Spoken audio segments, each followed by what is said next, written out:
Atos 8:13. O próprio Simão abraçou a fé. E, tendo sido batizado, acompanhava a Filipe de perto, observando extasiado os sinais e grandes milagres praticados. 17. Então lhes impunham as mãos e recebiam estes o Espírito Santo. Vendo, porém, Simão que pelo fato de imporem os apóstolos as mãos, era concedido o Espírito Santo, ofereceu-lhes dinheiro, propondo: concedei-me também a mim este poder, para que aquele sobre quem eu impuser as mãos receba o Espírito Santo. Pedro, porém, lhe respondeu: o teu dinheiro seja contigo para a perdição, pois julgaste adquirir por meio dele o dom de Deus. Não tens parte nem sorte neste ministério, porque o teu coração não é reto diante de Deus. 22. Arrepende-te, pois, da tua maldade e roga ao Senhor, talvez te seja perdoado o intento do coração, pois vejo que estás em fel de amargura e laço de iniquidade. Levando em conta apenas a informação que recebemos nesse texto, Simão, o mágico, creu em Jesus? Creu ou não creu? Não? Ok. Irmãos, nós podemos responder as perguntas dizendo sim e não. Num sentido, Simão creu. No outro sentido, ele não creu. Uma coisa pode ser verdade num sentido e não ser verdade no outro. Então, num sentido, Simão creu e no outro ele não creu. Ele creu num sentido. Creu porque o texto, até o próprio texto está dizendo que ele creu. O texto diz assim, no verso 13, ele abraçou o quê? Abraçou a fé. Abraçou a fé. E mais, além de abraçar a fé chamada cristã, a fé em Jesus Cristo, ele foi batizado em nome do Pai, do Filho e do Espírito Santo. Ele creu. Abraçou a fé, diz o texto, foi batizado em nome da Trindade. Agora, irmãos, temos que fazer uma outra pergunta. Simão foi salvo por Jesus? A primeira pergunta é: você foi salvo por Jesus ou você apenas concordou com algumas verdades a respeito de Cristo? Sabia que é possível você acreditar ou ter fé em Jesus e não ser um cristão, não ser salvo por Ele? Isso é bíblico, irmãos. É possível você acreditar em Jesus, ter fé em Jesus e não se tornar, e não ser um cristão, não ser salvo por Ele. É plenamente possível uma pessoa acreditar de coração, ou seja, acreditar sinceramente em muitas verdades de Jesus, mas não ter a salvação dele.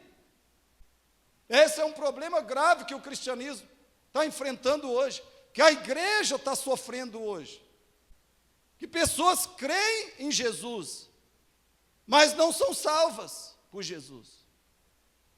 Não são regeneradas, não são convertidas. E eu vou citar 10 verdades nas quais milhares de cristãos creem, mas não são salvos. Não vou falar de verdades acerca da Bíblia, só de verdades acerca da pessoa de Cristo.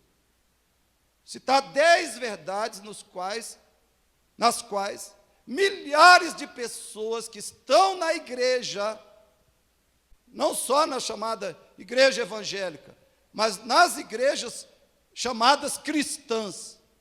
As pessoas estão na igreja, elas creem nessas 10 verdades acerca de Cristo, mas elas não são salvas por Cristo.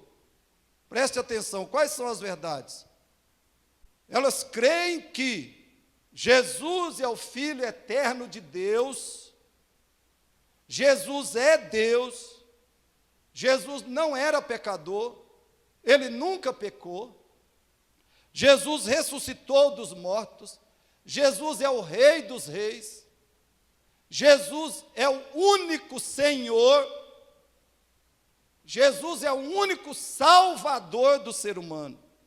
Esses falsos crentes creem em tudo isso. E eles creem também que para um pecador ser salvo, ele precisa crer somente em Jesus. E que uma pessoa que crê em Jesus deve receber o batismo cristão. Deve ser batizada. Simão foi, não é? Ele creu nisso.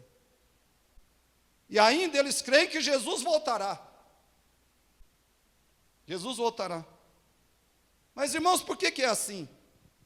Por que um número grande de pessoas creem nessas verdades e outras acerca de Jesus, mas não são convertidas a Ele, e, portanto, não são salvas por Ele? Por quê?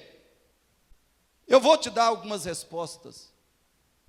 Porque pessoas creem em verdades profundas, gloriosas, acerca de Cristo, mas não são salvas por Cristo. E não pense, escute aí, não pense que eu estou falando apenas de crentes neopentecostais aqui. Eu não vou falar agora apenas de crentes neopentecostais. Não vou falar agora apenas de crentes católicos. Vou falar agora de crentes pentecostais, e por outro lado, tradicionais, ou reformados, ou renovados, ou carismáticos, seja o que você achar que é evangélico. Vou falar de crentes de todas as denominações e expressões evangélicos, especialmente. Porque um número grande de pessoas creem nas verdades acerca de Jesus, mas não são salvas. Não estão indo para o céu, continuam carregando os seus pecados. E se continuarem assim, irão para aquele lugar onde Jesus falou, para a perdição. Porque ainda estão no caminho espaçoso, podem ser membros de uma igreja evangélica, participar da Santa Ceia, terem sido batizadas, frequentarem os cultos, mas ainda estão no caminho largo que leva para a perdição. Por quê, irmãos? Primeiro, presta atenção, eles declaram ter fé em Jesus, mas não demonstram repulsa, temor e tremor em relação ao pecado. Eles não manifestam uma postura de guerra contra o pecado. Eu convivo e observo muitos crentes em Jesus. Eles vivem tranquilamente em certos pecados. Eles não se apavoram, não se afligem. Eles acham isso assim até comum, natural. É até inevitável viver em certos pecados. Não há temor neles, não há aversão, não há nojo do pecado. Não há neles uma postura de guerra intensa, diária, contra o pecado. Segundo, eles declaram ter fé em Jesus, mas não têm interesse e desejo de ler, conhecer e aprender a Bíblia. Irmãos, a Bíblia diz que ela, a palavra de Deus, é o pão, é o alimento espiritual do Filho de Deus. Como é que eu posso dizer que eu estou vivo? Quem está vivo tem fome. Como é que eu posso dizer que eu estou vivo se eu não tenho fome? Fome do pão de Deus, o pão espiritual. Jesus disse, nem só de pão viverá o homem, mas de toda palavra que procede da boca de Deus. E Pedro diz que a Bíblia é leite, genuíno leite espiritual para o nosso crescimento. Como é que eu posso dizer que eu estou vivo se eu não tenho sede? A Bíblia é água viva e é leite espiritual, mas eu não tenho sede. Como é que eu posso dizer que eu estou vivo ou pensar que eu estou vivo espiritualmente? Eu não desejo a Bíblia, eu não sinto necessidade dela. Eu não tenho interesse de ler, conhecer e aprender da palavra de Deus.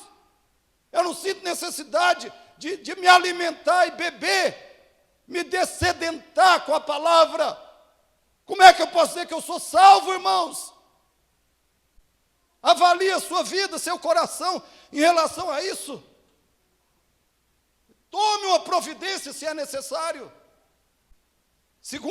Terceiro, eles declaram ter fé em Jesus, mas não sentem necessidade de orar e não têm compromisso com oração. Eu sou filho, mas eu não quero conversa com o pai.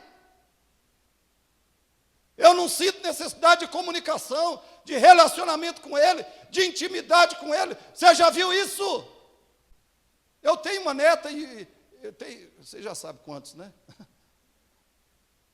Eu tenho o Davi, o neto mais velho, e a Elisa, a segunda. Mas o que eles sentem mais necessidade, carência, e mais procuram, é o relacionamento, é a presença, é o contato com seus pais. E a última vez que eu fui à porteirinha, a Elisa se agarrou na Rosana e falou: eu vou para Montes Claros. Eu vou para Montes Claros. E a Priscila teve que arrancá-la dos braços da Rosana e ela ficou chorando lá. E ela fez 2 anos. Nós fomos lá na sexta-feira do feriado para comemorar o aniversário dela. Quem é filho, quem tem relação vital com Deus, deseja se relacionar com Ele, conhecê-lo, estar com Ele, experimentá-lo. Você tem necessidade de orar? Tem compromisso com oração? Quarto lugar, esses crentes confessam crer em Jesus, mas como eu já disse, não buscam a Deus. Eles não buscam a Deus, eles não têm anseio por Deus. Eles apenas frequentam a igreja em busca de cura, vitória, libertação e prosperidade. Irmãos, não há nenhum problema, escute, eu não estou dizendo que há problema em você buscar a Deus porque você deseja que Ele te cure, que Ele te dê uma cura física. Não há problema em você buscar a Deus por uma vitória, ou por algum tipo de libertação, ou até por uma prosperidade material. Desde que você não adote a heresia da teologia da prosperidade. Mas a questão é, antes de buscar a Deus por alguma coisa, você busca a Deus pelo próprio Deus, porque você quer ser cheio do conhecimento dEle, da beleza dEle, da santidade dEle, da glória dEle. Você busca a Deus primeiro por Ele, é a sua paixão, é o seu anseio. Deus é a sua aspiração mais profunda. Você quer ser transformado à imagem de Cristo? Se esse não é o nosso anseio, querido, a gente tem que questionar esse negócio de fé que a gente diz que tem. Quinto lugar, eles confessam crer em Jesus, mas não querem ter compromisso com a igreja bíblica. Não querem ter compromisso com o quê? Com a igreja bíblica. Muitos desses crentes são intencionalmente desigrejados, ou estão numa igreja show, antropocêntrica, uma igreja centrada no homem, não querem igreja bíblica. Convida alguns crentes aí para deixar uma igreja centrada no homem, e os convida para se transferirem para uma igreja bíblica. Eles vão ficar até revoltados com você. Essa igreja é fria, essa igreja é morta. Não quero o que eu vou falar agora. Em sexto lugar, eles confessam crer em Jesus, mas não amam teologia. Presta atenção, confessam crer em Jesus, mas não amam teologia e não suportam pregação realmente bíblica. Eles dizem que o pregador está sendo duro, ou radical, ou sem misericórdia, ou sem amor. Desprezam teologia. desprezam pregação realmente bíblica. Alguns crentes põem eles para ouvir uma pregação bíblica de 50 minutos. Eles não ficam ali. Não estou falando de pregação de 1h30 que tem aí, que eu ouço muitas constantemente. 7, eles creem em Jesus, mas praticam e propagam filosofias e ideologias completamente seculares, totalmente incompatíveis com o cristianismo. Por exemplo, o que marxismo ou teologia da libertação tem a ver com o cristianismo bíblico? Irmãos, um crente, um cristão que não tem discernimento disso, ele precisa questionar se ele é convertido.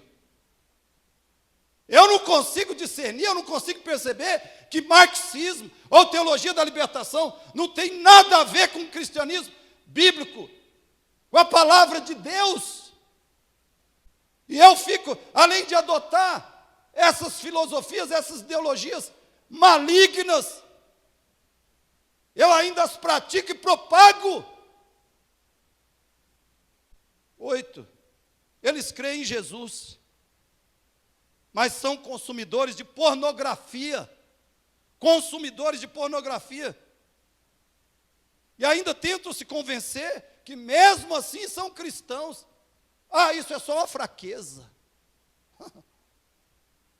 Como se quando a Bíblia fala de fraqueza, estivesse falando de pecado. Tem muita gente praticando pecado e usando a palavra fraqueza. Aliás, uma hora eu vou falar aqui sobre como a nova nomenclatura, né, que o pecado recebeu nesses dias para ser abraçado, amado e vivido. Muita gente chama pecado de fraqueza, como se quando a Bíblia fala de fraqueza estivesse se referindo a pecado. 9, eles creem em Jesus, mas permanecem na fornicação, no adultério e até na prática homossexual. Eles permanecem nisso. Eles dizem crer em Jesus, 10º lugar, dizem crer em Jesus, mas continuam vivendo na mentira, na fofoca, na maledicência, na linguagem obscena. O coração deles é de Jesus, eles dizem, mas a língua é do diabo.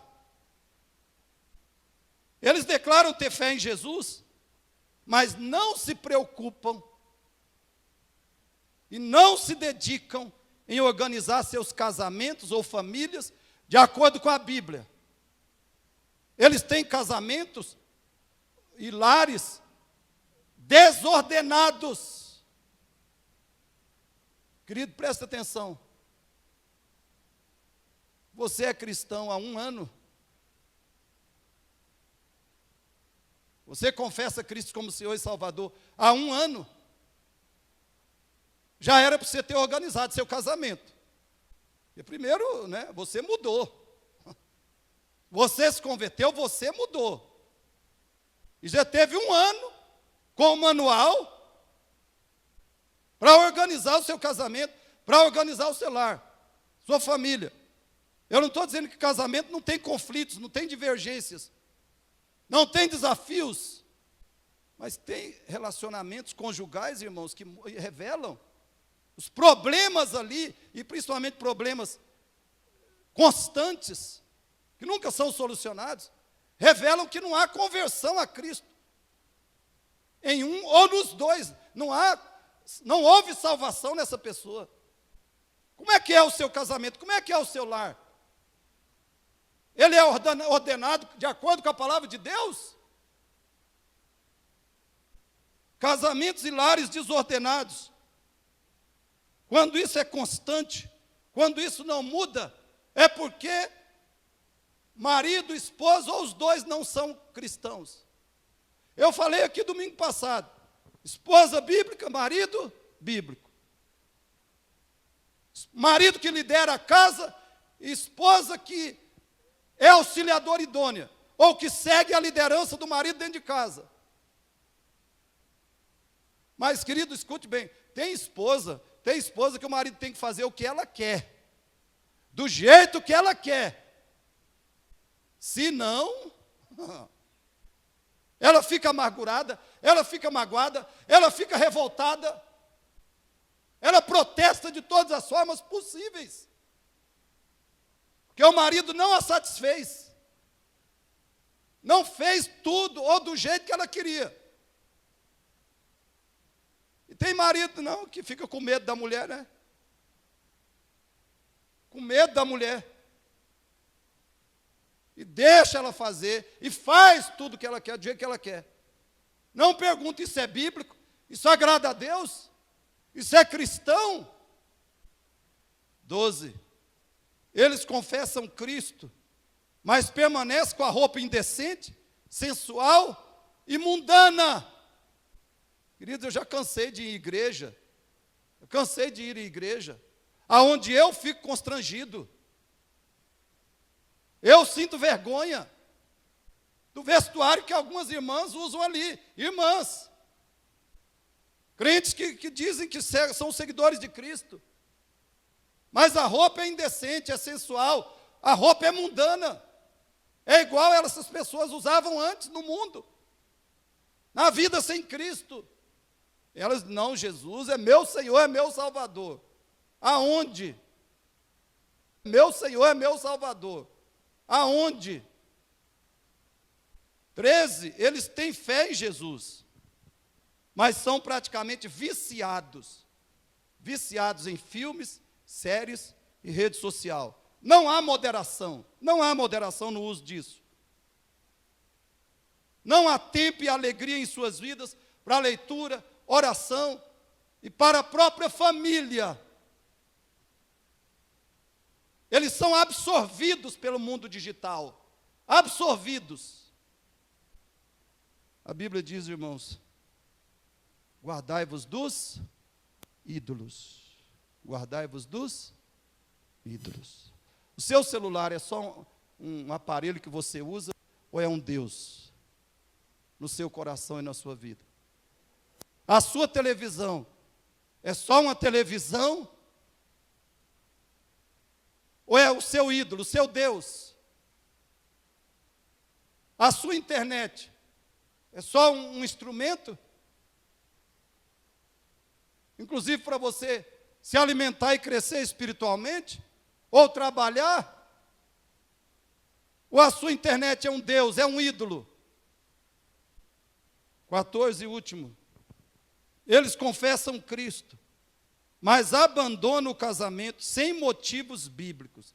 Abandonam o casamento sem motivos bíblicos. Eles não conseguem se comunicar, aceitar, perdoar, suportar, conviver pacificamente e edificantemente um com o outro. Eles não conseguem. Mas os dois são crentes, os dois são cristãos, estão seguindo a Jesus. Irmão, eu sou um cristão, eu sou um discípulo de Cristo, eu estou seguindo a Cristo, e eu não consigo me comunicar com a minha esposa, eu não consigo aceitá-la, perdoá-la, suportá-la, eu não consigo fazer isso com meu marido, mas Cristo é o meu Senhor,